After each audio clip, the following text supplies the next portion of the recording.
क्या आप भी उन लोगों में से हैं जिन्होंने पहले हेयर ट्रांसप्लांट करवाया पर एक्सपेक्टेड रिजल्ट्स नहीं मिले? सोचिए, सालों तक हेयर लॉस और बॉल्डनेस से स्ट्रगल करना, फिर काउंटलेस मेडिकेशंस ट्राई करना, पर उनसे भी कुछ खास इंप्रूवमेंट ना हो, और जब आखिरी ऑप्शन के तौर पर हेयर ट्रांसप्लांट करवाते हैं तो वहां भी डिसअपॉइंटमेंट मिलती है। कितना फ्रस्ट्रेटिंग है ना ये। लेकिन ये सब हमारे पेशेंट ने रियल लाइफ में एक्सपीरियंस किया था। उन्होंने अपना फर्स्ट हेयर ट्रांसप्लांट किसी दूसरे क्लिनिक से करवाया था, लेकिन उन्हें नेचुरल रिजल्ट्स नहीं मिले। अब वो क्यूएचटी क्लिनिक आए हैं अपने बालों को दोबारा वापस पाने की उम्मीद लेकर। हमारे पेशेंट ने अपने फेल्ड रिजल्ट्स को रिपेयर करवाने का डिसीजन तब लिया जब उन्होंने अपने एक दोस्त को देखा, क्योंकि वो भी एक टाइम पर हेयर लॉस से परेशान था, लेकिन क्यूएचटी क्लिनिक में हेयर ट्रांसप्लांट करवाने के बाद वो नेचुरली अपने बालों को स्टाइल कर रहे थे। पेशेंट को ये देखकर विश्वास ही नहीं हुआ कि उनके दोस्त ने हेयर ट्रांसप्लांट करवाया है, क्योंकि उनका हेयर ट्रांसप्लांट तो फेल हो गया था। तभी हमारे पेशेंट ने डिसाइड किया कि वो अपना रिपेयर हेयर ट्रांसप्लांट करवाएंगे, और उन्होंने हमारे एक्सपर्ट्स के साथ कंसल्टेशन बुक की। उनके फर्स्ट ट्रांसप्लांट के बाद की कंडीशन आज हमारे लिए एक बिफोर सिचुएशन थी।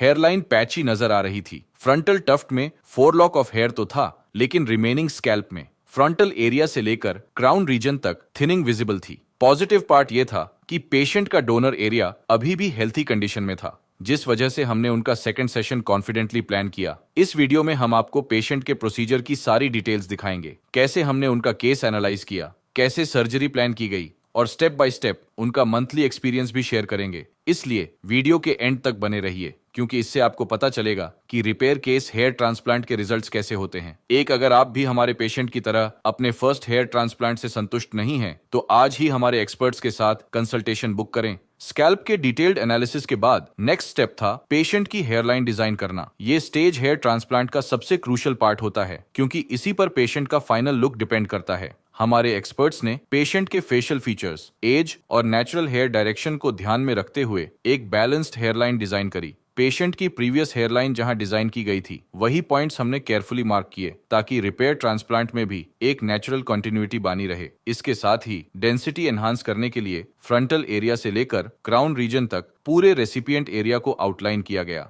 ये मार्किंग सर्जरी के दौरान एक रोड मैप की तरह काम करती है, जिससे हमारे सर्जन्स को अफेक्टेड एरिया का क्लियर विजन मिलता है। इसी रोड मैप की हेल्प से वो ग्राफ्ट प्लेसमेंट और डेंसिटी डिस्ट्रीब्यूशन को साइंटिफिकली प्लान करते हैं और procedure step by step execute करते हैं, ताकि फाइनल रिजल्ट नेचुरल और लॉन्ग लास्टिंग हो। स्कैल्प एनालिसिस और हेयरलाइन डिजाइन कंप्लीट होने के बाद पेशेंट को ओटी ऑपरेशन थिएटर में शिफ्ट किया गया। यहाँ सबसे पहला स्टेप था डोनर और रिसिपिएंट एरिया में लोकल एनेस्थीसिया इंजेक्ट करना, ताकि पूरा प्रोसीजर कंफर्टेबल और पेनलेस रहे। एनेस्थीसिया के बाद रिसिपिएंट एरिया में स्लिट्स क्रिएट किए गए। हेयरलाइन जोन में हमारे सर्जन्स ने क्लोज पैकिंग के साथ स्लिट्स को स्लाइटली इरेगुलर पैटर्न में बनाया, जिससे हेयरलाइन बिल्कुल नेचुरल लगे। फ्रंटल एरिया और मिड स्कैल्प में डेंसिटी की रिक्वायरमेंट के हिसाब से स्लट्स की स्पेसिंग प्लान की गई। क्राउन रीजन में जहां स्विरल नेचुरली बनता है, वहां स्लिट्स को डिफरेंट एंगल्स पर डिजाइन किया गया, ताकि मैक्सिमम कवरेज और वॉल्यूमिनस अपीयरेंस अचीव हो। इन प्री मेड स्लिट्स में सेफ डोनर जोन से एक्सट्रैक्टेड फॉलिकल्स केयरफुली इंप्लांट किए गए।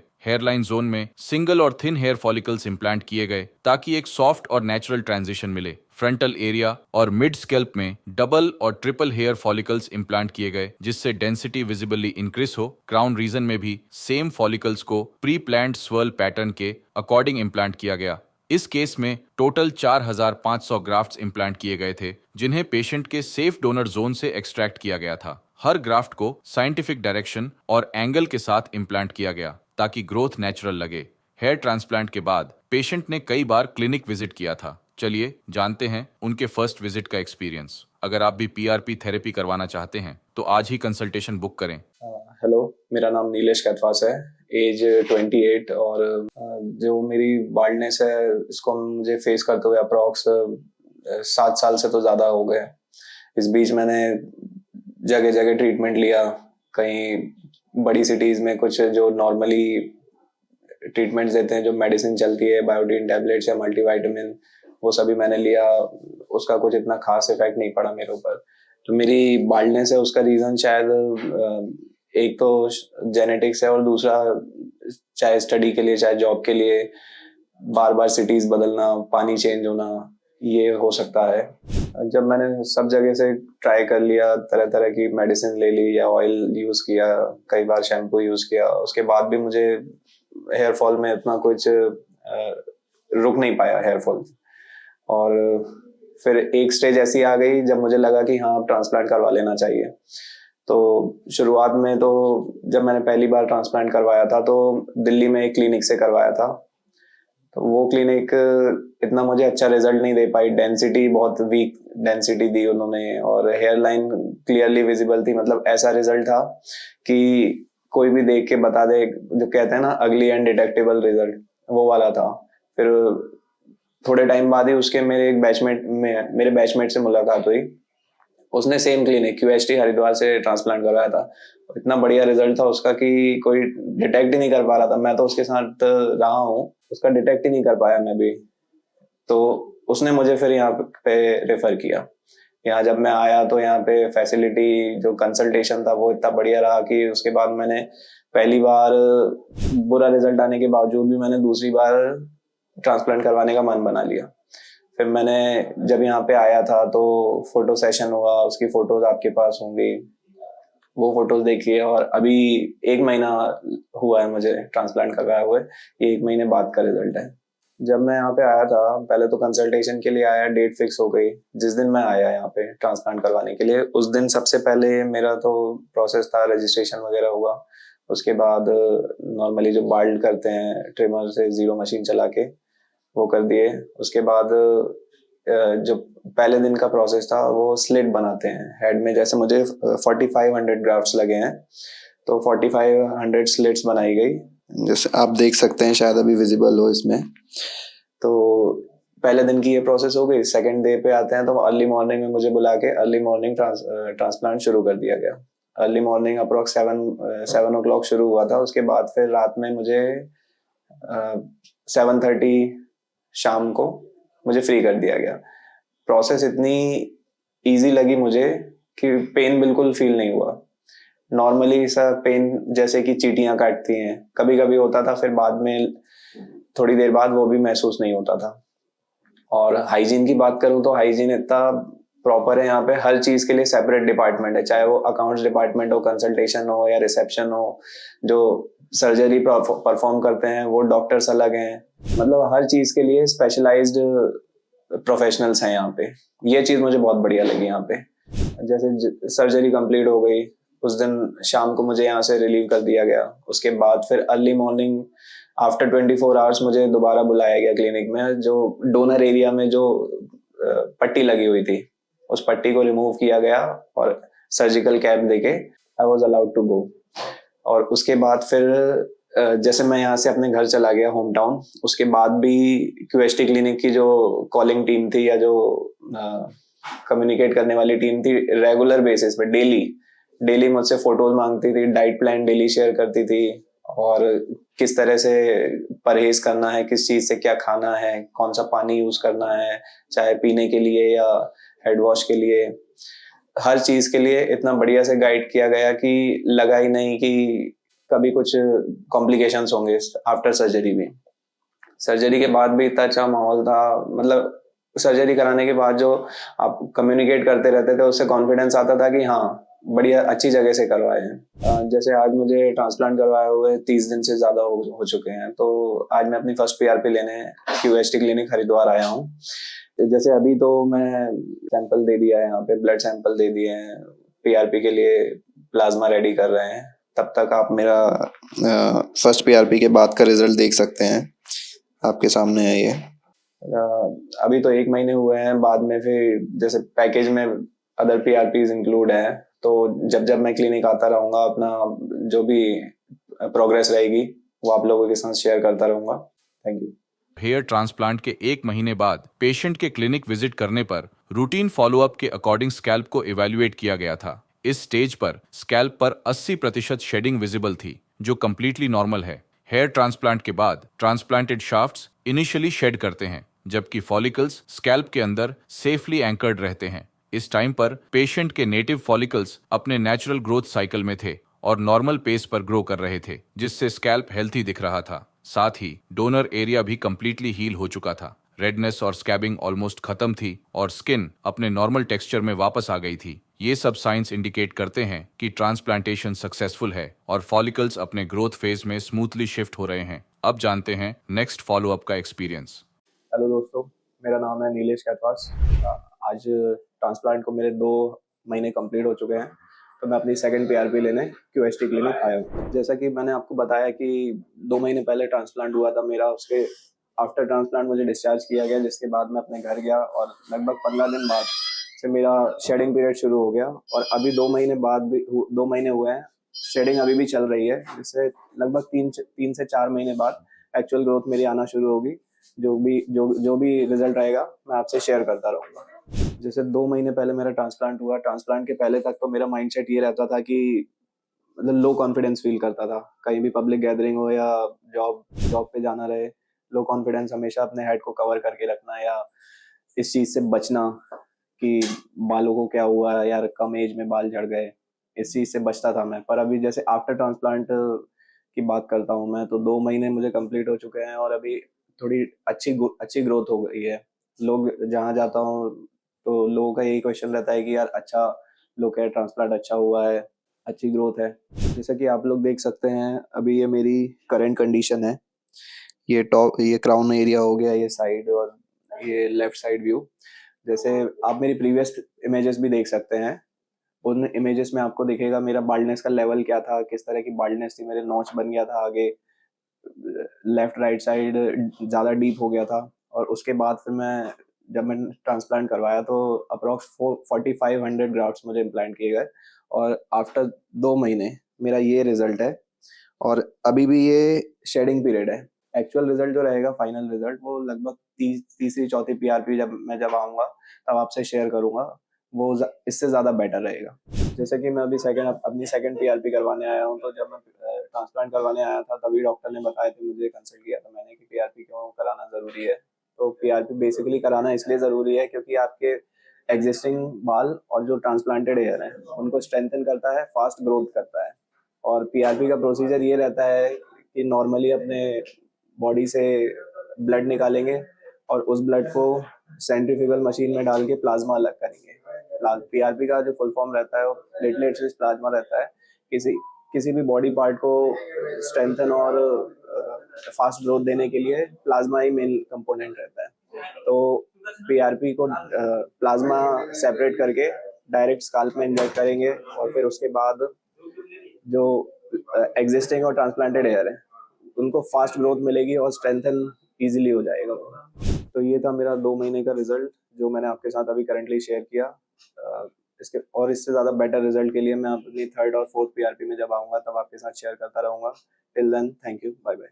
2 महीने पूरा होने पर लगभग फॉलिकल्स शेड हो चुके थे। इस टाइम पर स्कैल्प पर थोड़ी थिनिंग या एम्प्टी अपीयरेंस विजिबल होती है, जिससे काफी पेशेंट्स इस स्टेज पर घबरा जाते हैं क्योंकि उन्हें लगता है कि उनके बाल दोबारा झड़ रहे हैं या प्रोसीजर फेल हो गया है। लेकिन यह शेडिंग एक टेम्पररी और नेचुरल हीलिंग फेज है जो हर सक्सेसफुल हेयर ट्रांसप्लांट जर्नी का पार्ट होता है। अपकमिंग मंथ्स में स्कैल्प पर ग्रोथ विजिबल होगी। अब जानते हैं नेक्स्ट फॉलोअप का एक्सपीरियंस। हेलो, मेरा नाम है नीलेश। एज है मेरी लगभग 29 कंप्लीट हो चुका हूँ मैं। अभी थर्ड पीआरपी है मेरी। ट्रांसप्लांट मेरा हुआ था 11 नवंबर 2024 को।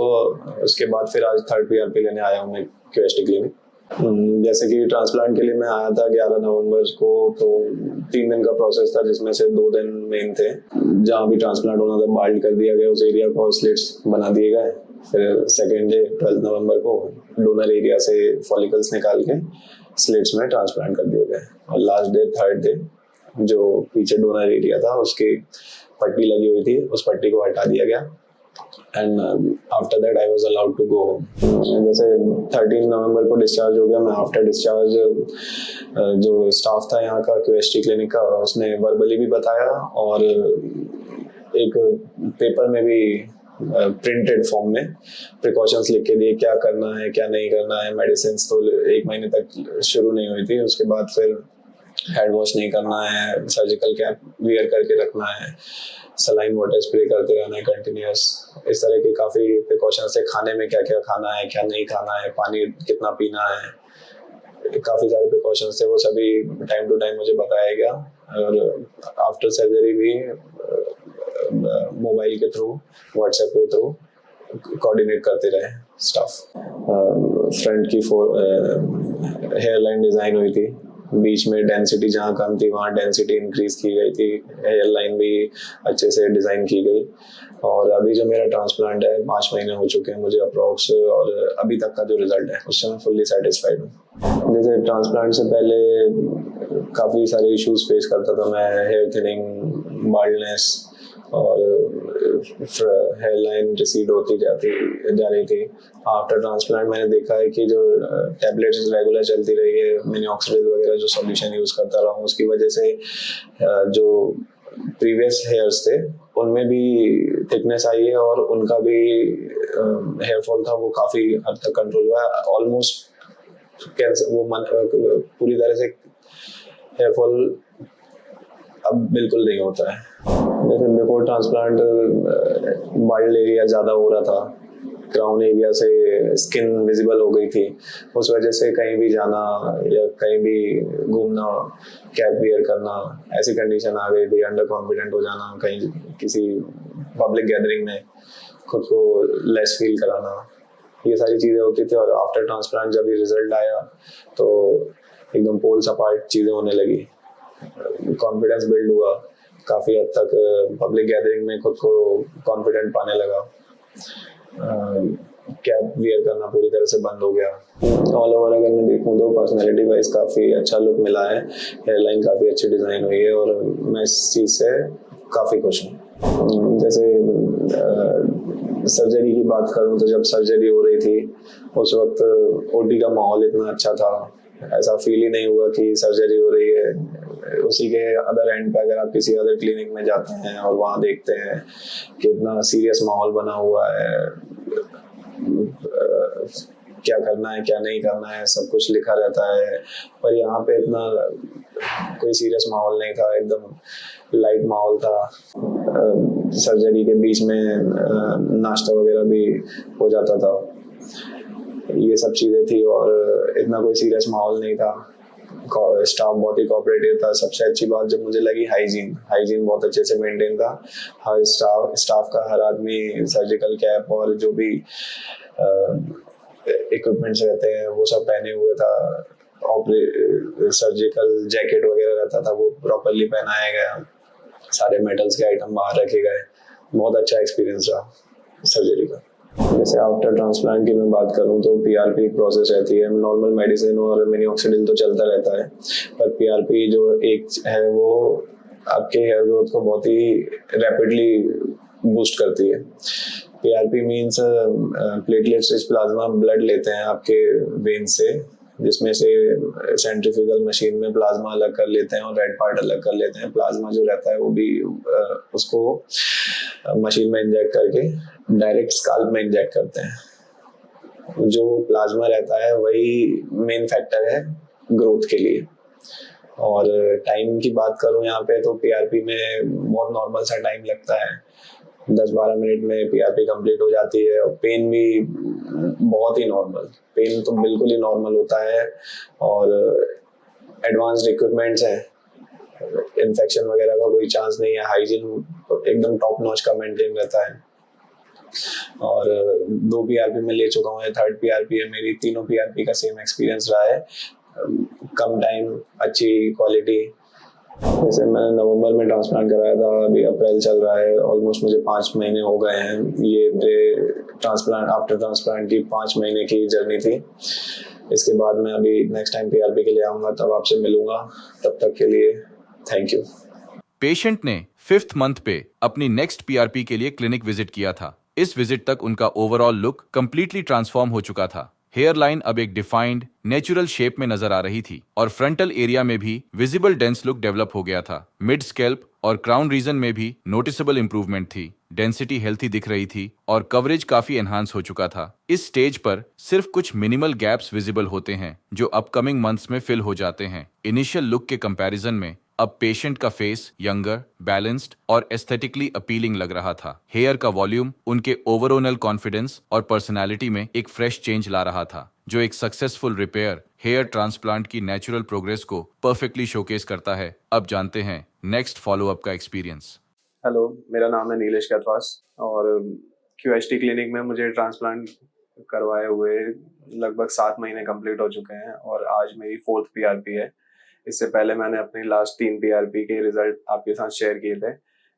आज मेरी 4th पीआरपी है, अपना 4th पीआरपी का एक्सपीरियंस और लास्ट 7 महीने में जो मेरे अंदर चेंजेस आए वो रिजल्ट मैं आपके साथ शेयर करूँगा। जैसा कि लास्ट वीडियोस में भी मैंने आपको बताया था ट्रांसप्लांट का प्रोसेस और अपना एक्सपीरियंस कैसा रहा क्यूएसटी क्लिनिक के साथ, एक बार फिर आपके साथ शेयर कर देता हूँ। 3 दिन की टोटल प्रोसेस रहेगी, जिसमें फर्स्ट डे पेपर वर्क और सैंपल कलेक्शन किया जाता है और सेकेंड डे पे स्लिट प्रोसेस और ट्रांसप्लांटेशन प्रोसेस होता है। After completion of transplant third day आपको बुलाया जाएगा, जो भी बैंडेज लगी रहेगी वो रिमूव करके आपको प्रॉपर प्रिकॉशन और मेडिकेशन के साथ यहाँ से रिलीव कर दिया जाएगा। बात करूँ अगर मैं अपने एक्सपीरियंस की, मुझे कैसा लगा यहाँ पे प्रोसीजर करवा के 3 दिन जो मैंने यहाँ पे बिताए, उसको लेके मैं यही कहूँगा कि बहुत बढ़िया स्टाफ था, बहुत कोऑपरेटिव था। ट्रांसप्लांटेशन के पहले भी और बाद भी और ड्यूरिंग ट्रांसप्लांटेशन भी स्टाफ का बिहेवियर बहुत पॉजिटिव था, सपोर्टिव थे, स्टेप बाय स्टेप आपको गाइड करते हैं। आफ्टर ट्रांसप्लांटेशन भी proper video call, phone call या मैसेज के थ्रू आपको गाइडेंस मिलता रहता है। जो मैंने देखा, मुझे डे वाइज अपनी डाइट, मेडिकेशन कैसे लेना है, क्या प्रिकॉशन रखने हैं, क्या हेयर स्काल्प पे सलाइन स्प्रे करना है, ये सारा प्रोसेस मुझे डे बाय डे ब्रीफ किया जाता था वाया वीडियो कॉल और मैसेज। जैसे ट्रांसप्लांट करवाने के बाद तो 1 महीने तक बहुत ज़्यादा प्रिकॉशंस रखने पड़ते हैं। उसके बाद फिर शेडिंग पीरियड शुरू होता है। जो ग्राफ्ट्स लगे रहते हैं वो रूट स्काल्प में रहेगी और ऊपर के जो छोटे छोटे फॉलिकल्स रहेंगे वो पूरे शेड होके झड़ जाएंगे। और उसके बाद फिर आता है ग्रोइंग पीरियड। ग्रोइंग पीरियड में धीरे धीरे हल्के हल्के पतले पतले बाल निकलते हैं। फिर जैसे जैसे पीआरपी कंटिन्यू आगे चलती है, फर्स्ट पीआरपी में मैंने देखा था कि पूरा शेड हो चुका था, स्काल्प विजिबल हो चुका था पूरा। उसके बाद फिर जैसे पीआरपी लेते गया, फर्स्ट पीआरपी के बाद थोड़ा थिनिंग आई हेयर में, फिर सेकंड पीआरपी के बाद और ज्यादा थिनिंग आई, डेंसिटी बढ़ गई, स्काल्प की विजिबिलिटी थी वो धीरे धीरे कम होती गई और बाद में पूरी डेंसिटी कंप्लीट हो गई है। जैसे अपना ट्रांसप्लांटेशन के पहले और ट्रांसप्लांटेशन के बाद का कंपैरिजन मैं करूं तो ट्रांसप्लांटेशन के पहले मेरा हेयर लाइन पूरी तरह से पीछे जा चुकी थी, आगे बिल्कुल भी बाल नहीं थे, पूरा स्काल्प विजिबल हो चुका था। क्राउन एरिया जिसे टॉप का एरिया कहते हैं वो भी पूरी तरह से विजिबल हो चुका था। हेयर बहुत ही ज्यादा थिन हो चुके थे और मैक्सिमम तो झड़ चुके थे। अब आफ्टर ट्रांसप्लांटेशन और आफ्टर कंप्लीशन ऑफ पीआरपी मैं आप देख सकते हैं जैसे कि हेयर लाइन पूरी तरह से रिगेन हो चुकी है, क्राउन एरिया भी मैक्सिमम डेंसिटी अटेन कर चुका है। तो पहले और आफ्टर कंपैरिजन में आप मेरा पहले का वीडियो भी देखेंगे और अभी भी वीडियो देखेंगे, आप खुद ही जज कर सकते हैं कि कितना ज्यादा ड्रास्टिक चेंज आया है और इसे ये एक बहुत पॉजिटिव रिजल्ट है। जैसे कि बिफोर ट्रांसप्लांटेशन बाल कम हो गए थे, उस वजह से पर्सनैलिटी भी वीक फील करता था मैं पब्लिक गैदरिंग में या किसी अपने फ्रेंड सर्कल में। आफ्टर ट्रांसप्लांटेशन में अपने आप को कॉन्फिडेंट फील करता हूँ, खुद को प्रेजेंट करने में एकदम कॉन्फिडेंट हूँ, चाहे वो फैमिली गैदरिंग हो, पब्लिक गैदरिंग हो या फिर फ्रेंड सर्कल ही क्यों ना हो। जैसे आफ्टर ट्रांसप्लांटेशन जो भी प्रिकॉशंस रखने पड़ते हैं, बहुत ज्यादा ध्यान रखना पड़ता है उनका। खान पान पे बहुत ज्यादा कंट्रोल करना पड़ता है। जो मेडिकेशन लेते हैं उसका टाइम टू टाइम लेना बहुत ज्यादा जरूरी है। आपको ट्रांसप्लांटेशन के बाद एक सलाइन स्प्रे दिया जाएगा जो कि कंटिन्यूअस आपके स्काल्प पे स्प्रे करना है, जो कि आपको ईचिंग और बैक्टीरिया जो आफ्टर प्रोसीजर पनप सकते हैं उनको प्रिवेंट करता है। ये सारी चीजें हैं जो आपको आफ्टर ट्रांसप्लांटेशन बहुत ज्यादा ध्यान रखना है, जिससे कि इन्फेक्शन का खतरा को मिनिमाइज किया जा सके। ट्रांसप्लांट का डिसीजन मेरा था क्योंकि मैंने देखा कम एज में मुझे बहुत ज़्यादा हेयर फॉल हो चुका था और पर्सनैलिटी पूरी तरह डिक्लाइन हो चुकी थी just because of hair fall. और क्यूएसटी मैंने इसलिए चुना क्योंकि क्यूएसटी क्लिनिक के बारे में मैंने पहले भी बहुत सुन रखा था। मेरे साथ वालों ने, मेरे कलीग्स ने क्यूएसटी को रेफर किया मुझे और वो खुद यहाँ से ट्रांसप्लांटेशन करवा चुके हैं, तो उनका कहना ज़्यादा इफेक्टिव था, जिससे कि मैंने क्यूएसटी ही चुना। और मेरा चुना गया बहुत ज़्यादा सही रहा और मैं अपने रिजल्ट से सेटिस्फाइड हूँ। जैसे मैं अपनी बात करूँ तो मुझे ट्रांसप्लांट करवाए हुए लगभग 7 महीने कंप्लीट हो चुके हैं और 7 महीने का एक्सपीरियंस मैं अपना ऐसे बता सकता हूँ कि पहले एक फेज रहेगा, जैसे ग्राफ में अपन जाते हैं तो 1-2 महीने डिपेंड्स अपॉन इंडिविजुअल्स बॉडी कि जो शेडिंग पीरियड रहता है वो किसी का 1 महीने, किसी का 2 महीने, किसी का 3 महीने भी रह सकता है। पर जनरली मेरे अंदर भी ये डर आया था कि क्या पूरे बाल तो झड़े जा रहे हैं, जितने लगे थे ट्रांसप्लांट हुए थे पूरा क्लियर हो गया है, क्या पता आएंगे नहीं आएंगे। पर एक सपोर्ट रहा क्लिनिक की तरफ से, QHT की तरफ से, कि एक तो मोरली सपोर्ट, दूसरा मेडिकेशन, तीसरा टाइम टू टाइम कंसल्टेशन, जैसा मैंने बताया व्हाट्सएप या वीडियो कॉल के थ्रू कंसल्ट करते रहते थे। तो एकदम पॉजिटिवली आपको बूस्ट करके रखते हैं और आपको बेस्ट रिजल्ट देने की तरफ आगे बढ़ाते रहते हैं। जैसे मैं आपको अपनी पुरानी फोटो दिखाऊं तो ये है मेरी पुरानी फोटो और आप देख सकते हैं इस फोटो में और अभी मेरी करंट सिचुएशन में कितना चेंज आया है और एक बहुत ही पॉजिटिव चेंज आया है। ये पॉसिबल हो पाया है QHT क्लिनिक के एक तो सर्जरी, ऊपर से second point is precaution, medication and third is PRP। ये पूरा कंबाइंडली रूप से एक पैकेज की वजह से मेरा इतना पॉजिटिव रिजल्ट आ पाया है। जैसे मैं अपनी बात करूं तो मैं तो कंप्लीटली सेटिस्फाइड हूं QHT क्लिनिक से और कभी मुझे मौका मिलेगा तो मैं जो प्रॉब्लम मैंने फेस की, अगर कोई मुझे ऐसा मिला जो सेम प्रॉब्लम फेस कर रहा है तो मैं उसको QHT क्लिनिक प्रेफर करूंगा। आज मैं QHT क्लिनिक आया था अपनी 4th PRP कराने। 4th PRP के लिए पहले तो ब्लड सैंपल कलेक्ट किया। हर PRP का सेम प्रोसीजर होता है, ब्लड सैंपल कलेक्शन, प्लाज्मा का डिटेक्शन, सेपरेशन और फिर plasma injection into your scalp. Procedure बहुत ही स्मूथ था, थोड़ा टाइम कंज्यूमिंग था but procedure was very good and overall 4th PRP मुझे काफ़ी अच्छा एक्सपीरियंस रहा और ये था मेरी अब तक की जर्नी 7 महीने आफ्टर ट्रांसप्लांटेशन। तो अगली बार भी मैं मिलूंगा आपसे नेक्स्ट वीडियो में, तब तक के लिए थैंक यू।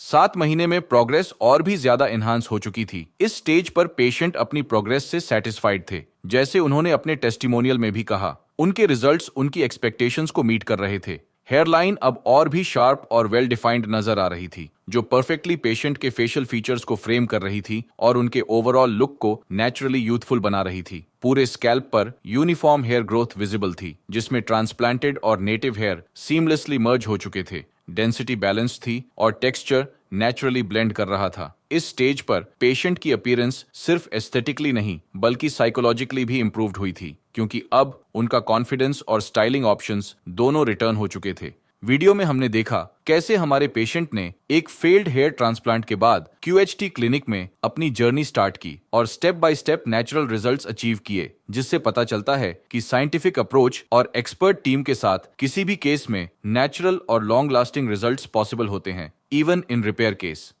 हेलो फ्रेंड्स, अगर आपने अभी तक हमारे चैनल को सब्सक्राइब नहीं किया है तो प्लीज इस वीडियो को लाइक कीजिए, शेयर कीजिए और हमारे चैनल को सब्सक्राइब कीजिए और ध्यान रहे बेल आइकन दबाना ना भूलें, जिससे हमारे हर वीडियो का अपडेट आपको समय समय पर मिलता रहेगा।